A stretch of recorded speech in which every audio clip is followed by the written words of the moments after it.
भाजपा आजकल एक नई कहानी लेकर आ गई है कि पंडित नेहरू या कांग्रेस पार्टी ने डॉक्टर भीमराव अंबेडकर का अपमान किया था। असल में बात कुछ नहीं है। बात इतनी सी है कि अमित शाह ने जिस भाषा में, जिस लहजे में संसद के अंदर संविधान निर्माता बाबा साहब अंबेडकर का अपमान किया है, उसको ढकने के लिए, उससे लोगों का ध्यान डाइवर्ट करने के लिए ये सारी टैक्टिक्स अपनाई जा रही हैं। इस वीडियो में मैं 5-6 पॉइंट आपको बताता हूं जिनसे आपको ये क्लियर हो जाएगा कि कांग्रेस पार्टी का और डॉक्टर अंबेडकर का क्या रिश्ता था। मेरी कोशिश है कि दूध का दूध और पानी का पानी हो जाए। पहली बात तो ये उठती है कि जब संविधान सभा भारत की बनी तो उस समय डॉक्टर अंबेडकर संविधान सभा के सदस्य थे, लेकिन वो पूर्वी बंगाल में उनकी सीट आती थी। और जब भारत का विभाजन हुआ तो पूर्वी बंगाल चला गया पाकिस्तान में। ऐसे में उनके पास संविधान सभा के लिए कोई सीट ही नहीं बची। तब कांग्रेस पार्टी ने उन्हें अपने सदस्यों के सहयोग से महाराष्ट्र से संविधान सभा का सदस्य बनाया। तो ये पहला पॉइंट आप याद कर लीजिए कि जो संविधान सभा में बाबा साहब पहुंचे हैं वो कांग्रेस पार्टी के सहयोग से उन्हें संविधान सभा का सदस्य बनाया गया। पॉइंट नंबर 2, जब भारत का संविधान बनने लगा तो महात्मा गांधी ने कहा कि ये संविधान में चाहता हूं कि ऐसे व्यक्ति को इसका ड्राफ्ट बनाने का अधिकार दिया जाए जो वंचित तबके से हो, जिसने गरीबी, पीड़ा, उत्पीड़न जो हजारों साल से दलितों के साथ चला आ रहा हो उसे बर्दाश्त किया हो। इसके साथ साथ वो क्रांतिकारी हो और विद्वान हो। इन सारे गुणों से योग्य एक ही व्यक्ति था, वो थे डॉक्टर भीमराव अंबेडकर। तो पंडित नेहरू और सरदार पटेल को महात्मा गांधी ने कहा कि आप जाइए और डॉक्टर अंबेडकर से आग्रह कीजिए कि वो संविधान सभा का ड्राफ्ट तैयार करें। यहां यह याद रखने की बात है कि संविधान सभा में कोई बहुमत नहीं था डॉक्टर अंबेडकर के पास। उनके पास तो अपनी एकमात्र सीट थी।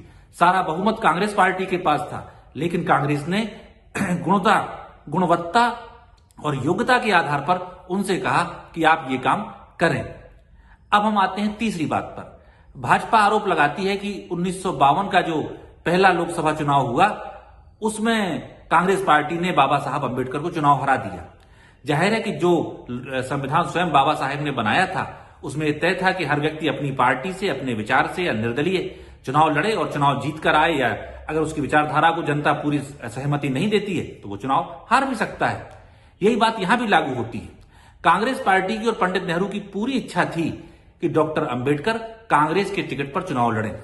और अगर आप ऐतिहासिक साक्ष्य देखें तो जो उस समय मुख्यमंत्री थे बॉम्बे प्रोविंस के, बीजी खेर, वो कांग्रेस का टिकट फाइनल होने के आखिरी दिन तक, नामांकन के आखिरी दिन तक ये वेट करते रहे कि शायद डॉक्टर अंबेडकर कांग्रेस के टिकट पर चुनाव लड़ने के लिए राजी हो जाएं तो हमें उनके खिलाफ अपना प्रत्याशी नहीं उतारना पड़ेगा। लेकिन डॉक्टर अंबेडकर अपने सिद्धांतों पर दृढ़ थे और उन्होंने चुनाव लड़ा। वहां जनता ने जिसको वोट दिया वो चुनाव जीत गया। जाहिर है कांग्रेस पार्टी को जनता ने वोट दिया था और कांग्रेस का प्रत्याशी वहां से जीता। लेकिन बात यहां रुकती नहीं। उस लोकसभा चुनाव में डॉक्टर अंबेडकर की हार के कुछ दिन बाद ही महाराष्ट्र में राज्यसभा का चुनाव होना था। और महाराष्ट्र में डॉक्टर अंबेडकर की पार्टी के पास सिर्फ एक विधायक था। यानी एक विधायक के साथ किसी भी सूरत में डॉक्टर अंबेडकर अकेले अपनी पार्टी के बलबूते पर राज्यसभा के सदस्य नहीं बन सकते थे। तो कांग्रेस पार्टी ने पूरा इंश्योर कराया, अपने विधायकों का पूरा समर्थन दिया। और उस समर्थन के माने उनका सम्मान देखिए आप कि वो चाहते हैं कि हम कांग्रेस पार्टी से ना चुन के आए, तो कांग्रेस पार्टी से चुन के नहीं लाए उन्हें, वो अपनी पार्टी से लड़े और समर्थन पूरा कांग्रेस ने दिया। सारे विधायक कांग्रेस के, सिर्फ एक डॉक्टर अंबेडकर का। और इस तरह से राज्यसभा में डॉक्टर भीमराव अंबेडकर आते हैं। एक बात और यहां जोड़ लीजिए जो थोड़ी पहले की है कि जब ये कहते हैं कि उन्होंने जो संयुक्त सरकार थी या राष्ट्रीय सरकार थी नेहरू जी के नेतृत्व वाली, उसमें से इस्तीफा दे दिया था डॉक्टर अंबेडकर ने। बिल्कुल सही कहते हैं भाजपा वाले, इस्तीफा दिया था। लेकिन इस्तीफा क्यों दिया था, इस्तीफा देने की वजूहात क्या थी? तो आप ध्यान करें कि नेहरू जी और doctor Ambedkar Hindu code bill लाना चाहते थे ताकि जो हिंदू समाज में बहुत से अन्याय थे या बहुत सी असमानता थी, महिलाओं को पूरे समान अधिकार नहीं थे, वो मिल सकें और दलितों को, खासकर वंचित तबके को उनका अधिकार मिल सके। इसके लिए हिंदू कोड बिल लाना था। हिंदू कोड बिल का विरोध किसने किया? हिंदू कोड बिल का विरोध किया आरएसएस ने, हिंदू महासभा ने।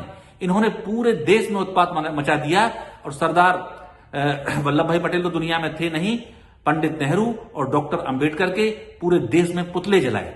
तो ये जो आक्रामक विरोध हो रहा था, इसको देखते हुए पंडित नेहरू ने अपने पांव पीछे खींचे और थोड़ा और समय उन्होंने चाहा कि हम हिंदू कोड बिल के लिए हासिल करें। तो वही तुरंत पास न करने के कारण डॉक्टर अंबेडकर ने नेहरू मंत्रिमंडल से इस्तीफा दिया था।